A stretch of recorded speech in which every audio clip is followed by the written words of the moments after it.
Herzlich willkommen zu diesem neuen Video. Es ist Dienstag, der 2. Januar 2024. Das neue Jahr hat erst vor einem Tag begonnen.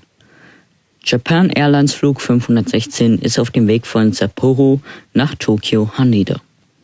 An Bord des gerade mal 2 Jahre alten Airbus A350-900 sind 367 Passagiere und 12 Besatzungsmitglieder. Der Flug verläuft zunächst ruhig und alles wie geplant.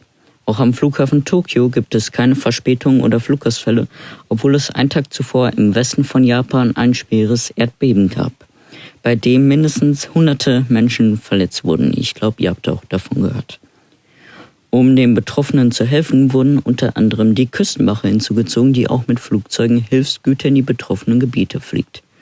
So soll auch eine de Havilland DHC-8315Q, mein Gott, ist das ein langer Name, zum Flughafen Niigata fliegen. An Bord des Regionalflugzeugs befinden sich 6 Menschen.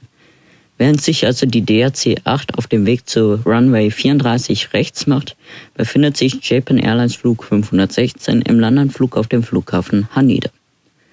Die Maschine fliegt erst Richtung Süden, dreht dann in nordwestliche Richtung auf die Landebahn.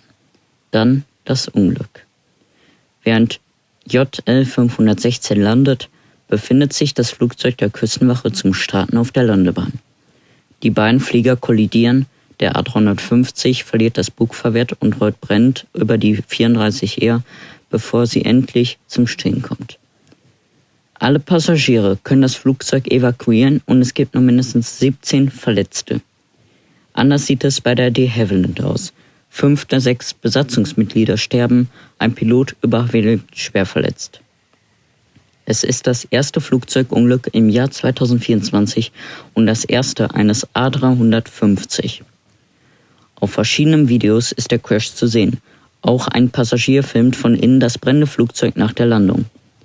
Warum sich die Maschine der Küstenwache auf der Landebahn befand, während ein anderes Flugzeug im Landanflug war, wird noch ermittelt. Fakt ist, es ist nicht das erste Mal, dass Flugzeuge auf der Runway kollidieren. Oftmals passieren solche Unfälle halt durch Kommunikationsschwierigkeiten, also wenn es zum Beispiel Probleme mit dem Funk gibt. Ob das nun die Ursache für die Kollision war, ist bis jetzt noch nicht bekannt. Aber es ist klar, dass sowas nie wieder passieren darf und es ist wichtig, dass man nun herausfindet, wie man solche Vorfälle vermeidet.